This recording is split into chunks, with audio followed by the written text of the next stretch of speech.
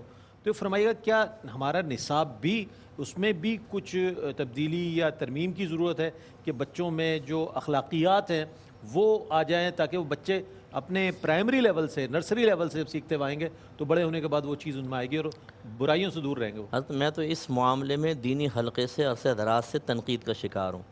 میں نے تو اپنے جو ہم سلیبس پڑھاتے ہیں ہم نے اس میں بھی تبدیلی پیدا کی ہے، رکھی وہی کتابیں ہیں، لیکن اب آپ ایک کتاب پڑھا رہے ہیں، میں اگر غور کرتا ہوں کہ اس میں 4 جو مضامین ہیں وہ اتنے اہم نہیں رہے اس دور کے تقاضے کے اعتبار سے، اور اگر میں ان کو نہ بھی پڑھاؤں تو بعض اوقات ایسی چیزیں ہم لوگ پڑھا رہے ہوتے ہیں کہ پوری زندگی کبھی پریکٹیکل لائف میں آتی نہیں ہے۔ یہ علمی حلقہ مجھ سے اختلاف کر ہی نہیں سکتا اس چیز میں، تو اگر میں ان 4 کو نکال کر ان 2 پہ فوکس کر لوں کہ جو آگے پریکٹیکل لائف میں بھی استعمال ہوں گی، اور اس کی وجہ سے بچے پہ ان 4 چیزوں کا بوجھ کم ہو جائے گا، اس میں کون سی خرابی کی بات ہے؟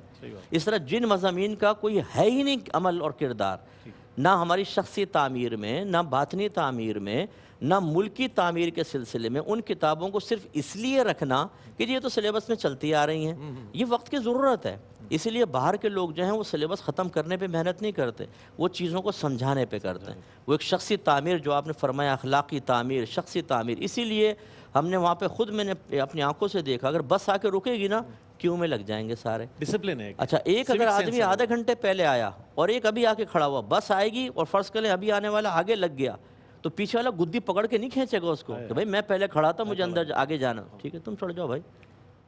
ہم تو کھڑکی سے چھلانگ لگا کے اندر جاتے ہیں نا، آدھے باہر ہوتے ہیں آدھے اندر، اور اس میں یا بیگ پھینک دیتے ہیں اندر تاکہ سیٹ کے اندر میری یہاں پہ فرسٹ آنا چاہتے ہیں۔ ہاں، اور ایک گھس جاتا ہے تو دوست کی جگہ مل لیتا ہے نا، وہ دوسروں کو نہیں بیٹھنے دیتا، بولتا میں بیٹھوں گا یہاں پہ، رومال رکھ دے گا وہاں پہ۔ تو یہ کیا ہے؟ ہمارا مذہب اتنا کامل۔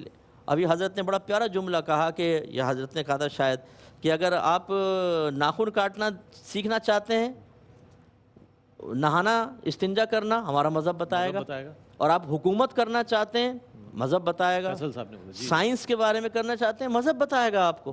اب یہ ہم اس کو سیکھیں نہیں، نافذ نہ کریں تو ہماری غلطی ہے نا حضرت۔ یہ تو بالکل سلیبس میں تبدیلی ہونی چاہیے، اس میں ہر شعبہ ہے زندگی کے جو پریکٹیکل کرنے والے لوگ ہیں، اس فیلڈ کے ماہر لوگ ہیں، ان کو بٹھا کر ایک سلیبس بنانا چاہیے جو دینی اور دنیاوی تعلیم سے مزین ہو اور ٹو دا پوائنٹ چیزیں ہوں، پھر آپ دیکھیں افراد کتنے اچھے بنتے ہیں۔ بہت اچھی تجویز اور بہت اچھا ایک سجیشن جو آپ کی طرف سے آئی کہ بھائی یہ جو ہے بنیادی طور پر ہمارا سلیبس اگر اپڈیٹ ہو جائے اور وقت کی مناسبت اور اس کے تقاضوں کے مطابق ہو جائے تو وہ جنریشن سامنے آئے گی کہ جو مستقبل میں بھی ہمارے لیے بہت کارآمد ہوگی اور ایک بہترین معاشرے کی تشکیل میں۔ اور دوسری بات یہ بھی سامنے آئی کہ آیا تعلیمات تو موجود ہیں، اس کا اطلاق ہم نے اپنی زندگی پر کتنا کیا ہے، اس بات کو انالائز کرنا بہت ضروری ہے اور اپنا محاسبہ کرنا بہت ضروری ہے کہ آیا تعلیمات تو موجود ہیں ہی 1450 سال سے، ہم نے ان تعلیمات سے اپنی ذات اور کردار کو کتنا روشن کیا ہے۔ ہم اپنے آپ سے اس سفر کا آغاز کریں گے، فرد سے افراد اور افراد سے معاشرہ تشکیل ہوتا ہے تو بہترین ایک اصلاحی معاشرے کی طرف ہم بڑھ سکیں گے جس کی اصلاح ہو چکی ہوگی، لیکن پہلے ہمیں خود کو دیکھنا ہوگا۔ میں بہت شکریہ ادا کروں گا علامہ فیصل بیگ عزیزی صاحب، آپ کی تشریف تشریف آوری کا، مفتی خرم اقبال رحمانی صاحب، آپ دونوں حضرات تشریف لائے اور تینوں حضرات نے بہت عمدہ گفتگو فرمائی۔ علامہ مفتی محمد اکمل مدنی صاحب انشاءاللہ ہمارے اگلے سیگمنٹ یعنی اظہار عقیدت میں بھی ہمارے ساتھ ہوں گے، پھر اذان فجر ہوگی، اس کے بعد پھر ہم آپ کے سوالات کو شامل کرتے ہیں اور مفتی اکمل صاحب اس کے جوابات کے لیے یہاں تشریف فرما ہوں گے، اس میں ضرور شامل ہو آپ انشاءاللہ ہوں گے روزانہ کی طرح۔ اس کے ساتھ ہی اپنے میزبان محمد رئیس احمد کو ایک وقفے کی جانب جانے دیجیے، جب وقفے سے لوٹیں گے انشاءاللہ تو اظہار عقیدت، آج اظہار عقیدت میں امام انقلاب نعت حضرت علامہ سید محمد ریاض الدین سہروردی شاہ صاحب رحمۃ اللہ علیہ کو ٹریبیوٹ پیش کیا جائے گا، ہمارے ساتھ رہیے گا۔